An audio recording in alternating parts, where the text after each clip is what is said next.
Welcome to Suzanne's studio, and I'm Suzanne Barnett, your host. Tonight, I am so pleased to have 4 very talented, esteemed artists and a special guest. And tonight we are going to talk about the Palo Alto Clay and Glass Festival that is going to be held July 9th and 10th, and you're going to hear all about that. But first of all, I would like to introduce my wonderful, wonderful artists. And they are wonderful, and not only are they talented, but they're a lot of fun. And we have one comedian, too.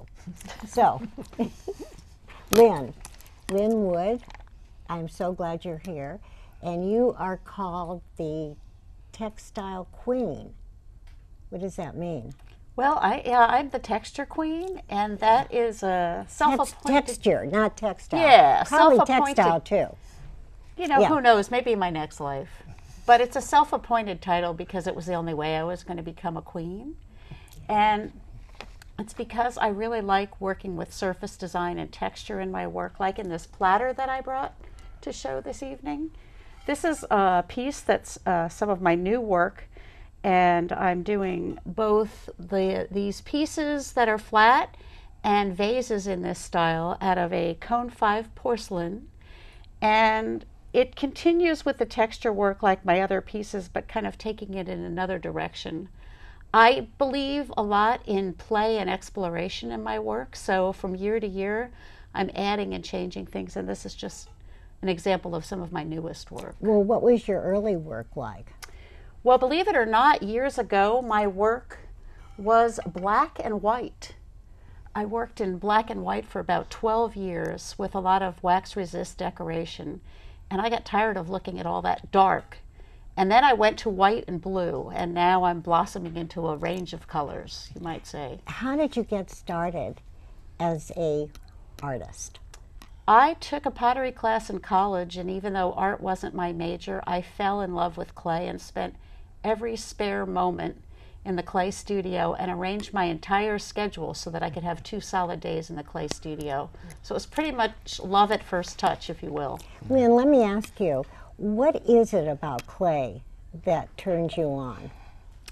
It's the tactile nature and its responsiveness as a medium and the direct handling of it. I've tried other mediums, glass and jewelry, and while I love the sight of those things, I can't relate to the material in the same way. I love the tactile and responsive nature of the material. And now we have, next to me, you have beautiful blue eyes. Thank you. Are those your real eyes? Yes. Okay. How do you get fake eyes? Well, they're so blue. Bill Geisinger, you are a professor of art at DeAnza College. You are also an author of 2 books. Tell us about you. And you're the comedian. You had us all in hysterics. So do you want to do something funny? No. Okay, no. We want to hear about your art. Okay. Here, let me hand it to you. Okay. Well, speaking about my work is probably a lot different than everyone else's because I try to make my work really blend in. I use nature to make my work, which a lot of other people do. But I try to simplify forms. I try to allow the color and the texture of the piece develop in the firings. Mm-hmm. So I don't use glaze. I don't use any extra colors or anything. It's just what happens in the firing. Oh, so you don't, I mean, this is the color that you started from with the clay? Correct. I mean, it's just clay, yeah. and the colors that develop on the piece happen because of the flames from the wood in the kiln. Oh, I see. So you have a wood kiln, and some people have a gas kiln. Correct. Some people have electric kilns. And electric. Is the wood one hard to operate? Actually, I think most people who operate wood kilns do it because we like being part of the process. Okay. And there's a devotion to wood kilns by a lot of people. Another question. You're a professor of art at DeAnza. So that's full-time, and this is full-time. So when do you sleep? Whenever I'm not doing either one of those. Yeah. Okay, now I have one other question. So it's really a serious question, and that is... Serious answer. Okay. God forbid your piece doesn't come out in the kiln, or it breaks, or it cracks, or you drop it. How does that make you feel? I think a lot of times if a piece doesn't meet my expectations, I have a tendency to look for the next piece, that I can do a better job on. I try and learn from pieces that come out of the kiln. I mean, I have expectations, but many times those expectations aren't what I was hoping for. And so, I mean, I've had a lot of letdowns, but emotionally, those pieces, when I look at them later on, they can give me a lot of information that I can still use, that I can still be inspired by to keep making my work better. And you never get burned out? I haven't so far. In how many years? Actually, I started making pots in 1970. That was, when I was introduced to clay, and I guess I began teaching in 1975. So it's still a passionate part of my life. Yeah. Thank you very much.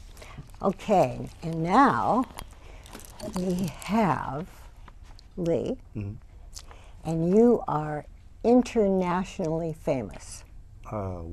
Yes, you are. Yeah, you are.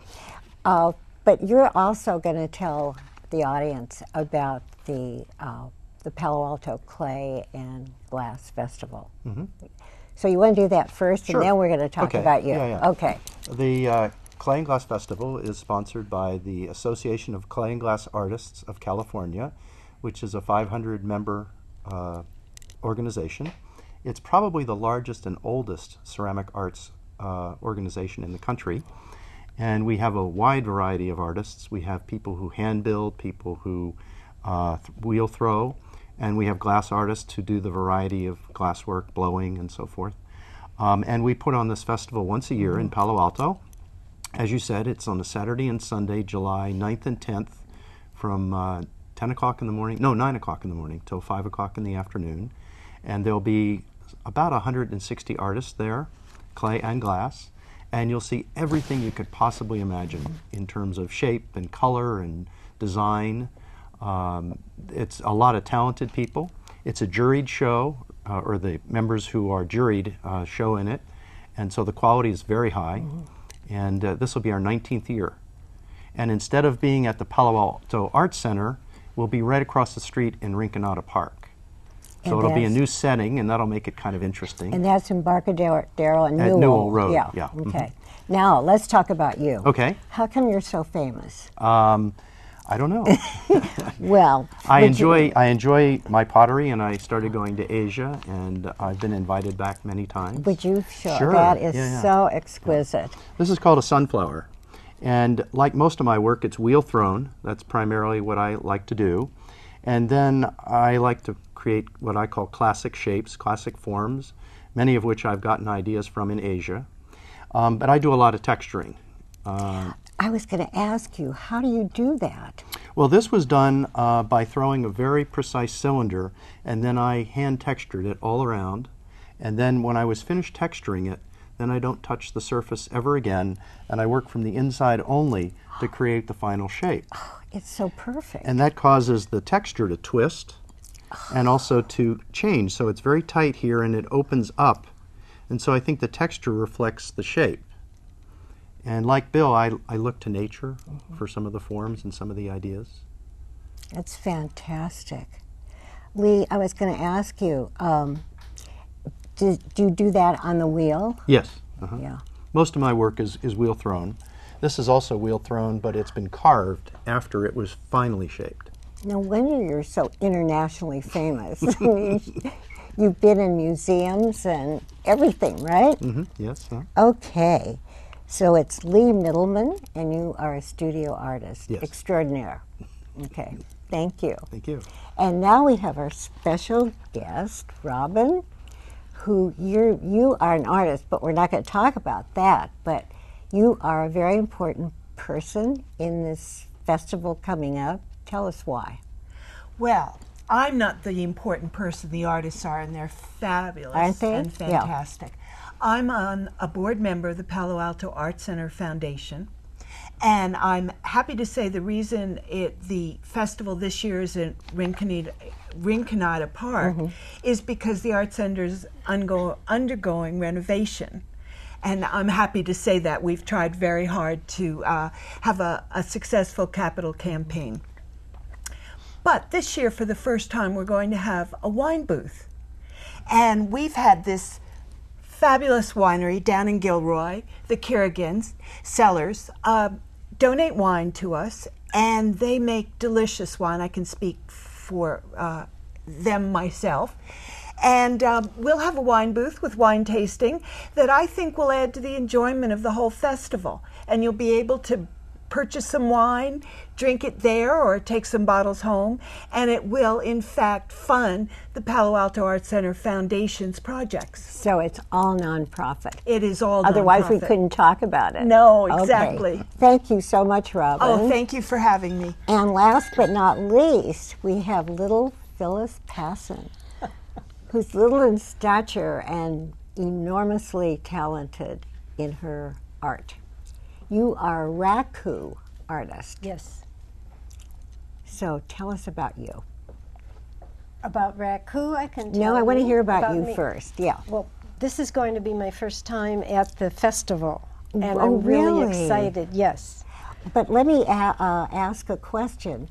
I think Lee mentioned in order to be an exhibitor, you have to be a member of the ACGS. Yeah. I have been a member since 1978. But this is the first time? Yes. Why? My work is wall work, and I need a booth with walls, a proper setup. And mostly I need a good volunteer to be willing to spend the weekend with me doing it. They're in short supply in my life. Everyone is very, very busy. But this year I have a volunteer, a friend who said that he would do the setup day and the 2 days. So I'm real excited about doing it. What is the difference between a raku and another kind of ceramic? It's what I always call instant finish. I do a 10-minute show us? firing. Sure. I do a 10-minute firing, and when the work is still red hot, it gets taken out of the kiln and put into another reduction chamber with something that burns. I use pine needles, and in 10 minutes it just smokes. And well, I put a lid on it, and a lot of smoke happens inside the chamber. That turns the unglazed portions black. As you see, this is black. And any glazes with copper in them will turn into a shimmery luster. I call it an oil slick look. And the other colors generally stay pretty much the same. But it goes from, instead of a 12-hour or 24 or 48-hour heat up, cool down, the whole process is done in 15 minutes. I like that. Well, I do too. You're always anxious to see what you've got. Yeah, that is going to allow me to ask some personal questions. Uh-oh.